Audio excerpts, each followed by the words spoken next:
All right, everybody, on behalf of Trident Title, Performance Title, and Synergy Title, we want to welcome you back to Better Call Paul. This month, we are going to be covering a couple different things with contracts. We're going to do HOA disclosures today, condo disclosures next week, co-op disclosures the week after, and then the as-is contract and the crisp contract this month. So get a good rundown on contracts for things that are coming up a lot lately.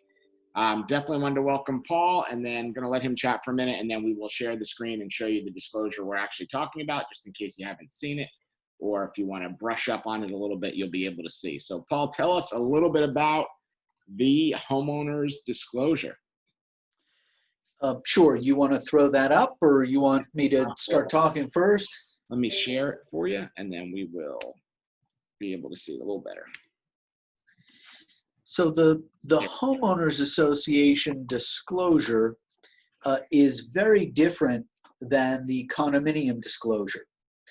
Most of the agents have heard me say often that the condominiums are treated in Tallahassee and the legislature like they have to be paternalistic, like they're protecting little old ladies with white hair living in condominiums in Miami Beach, and not being very sophisticated about the world.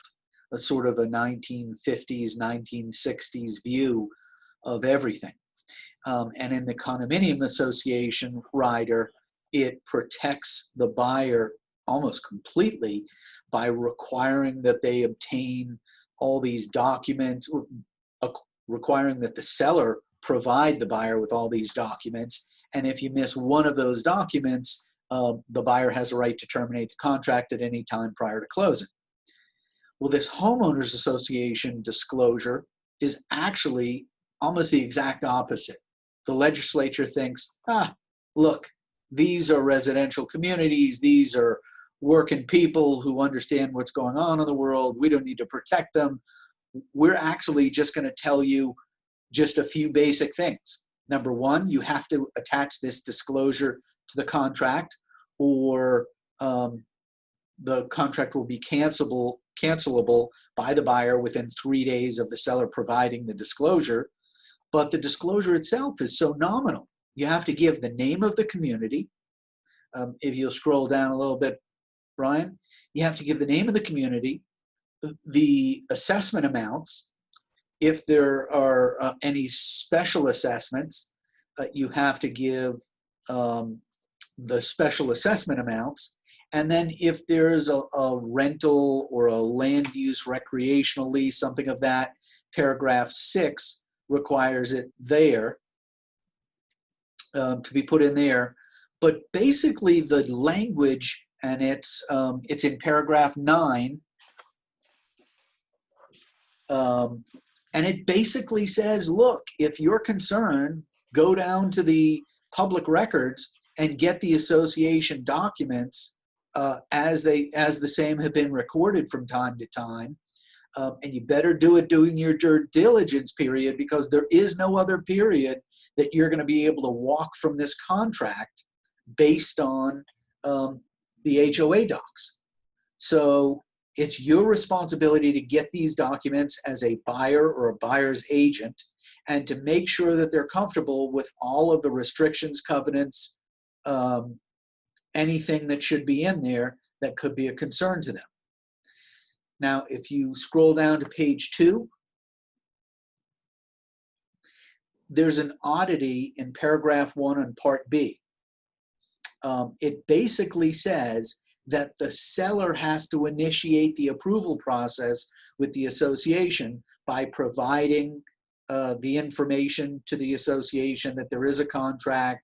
If the contract's required to be submitted, you submit it. If there's other documents that need to be prepared, it's the seller's obligation to get those to the buyer and to notify the buyer as to who they need to speak with the association management company.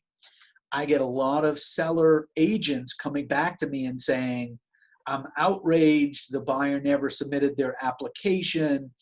It's 10 days before closing. They were supposed to do it within 5 days after the effective date.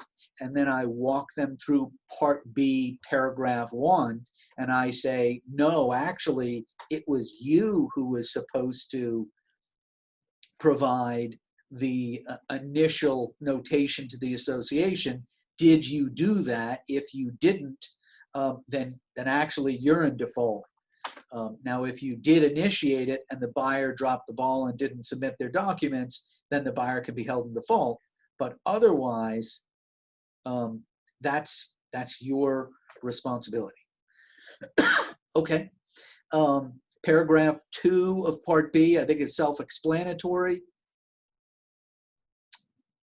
Put in the initial capital contributions, the membership fees, the quarterly or monthly dues, anything else. And in 2B, you want to identify if there is a special assessment, seller pays before closing, and buyer or seller. Usually, if you're listing agent, you put buyer. If you're a cooperating agent, you put seller, shall pay any installments after closing. Remember that paragraph 2B is talking about association fees, and the regular contract, paragraph 9F, is talking about governmental special assessments. So you have to attach this second page to clarify who pays the HOA special assessments, if there are any. I've had a lot of agents ask me this question: if it's a condominium and there's also an HOA, do you have to attach the condo rider and the HOA rider? The answer is yes to that question. I think that's it, but please let me know if you have any questions. Yeah, guys, any questions, pop them in the chat. I will check real quick. John said at the top of page 2, it states the seller has 5 days to initiate the application process. Shouldn't it be the user's responsibility to do that? You covered that one when you were talking there, really. So seller's obligation to initiate the process. Any other questions, guys? Type them in the chat or jump on. Let me give it a minute here. This is a nice, easy one. It's only a 1-page document, so, or 2-page.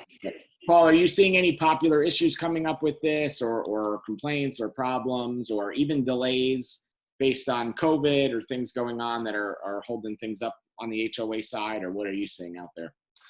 Well, we're certainly seeing longer response times. I don't know if that's justified or not. I mean, frankly, the records are available in the management company's accounting department. Even if they're working from home, it's still the same time period to pull it and respond. So I'm a little lost on why that would be, but we are seeing longer than expected wait times. For sure. Anybody, any questions that they want to jump on? This one's pretty simple and straightforward, but we're seeing it coming up a lot. So wanted to make sure everybody got their opportunity. If they had anything on that, give it a minute. Nice and easy. Sounds great to me. All right, guys, that is an easy day. Next week, we are going to do the condo rider, following by the co-op, then the as-is contract, and then the crisp. If you have not already, oh, here comes one question. It's the buyer's job to get condo docs. They said buyer's job to get condo docs, seller's job to do HOA. Is that correct? No. It's the buyer's obligation to get the HOA docs if they want them. It's the seller's obligation to deliver every single condominium document as required under the condo statute. Got it. Guys, if you haven't already registered, Monday we are doing a how to defeat Zillow training. So what you need to know about being able to beat Zillow. And then next week, again, we're diving into the condo rider. So thank you all, as always, on behalf of Performance, Trident, and Synergy. We appreciate it. Paul, you are off the hook nice and early this week. Enjoy the rest of your evening. Stay dry.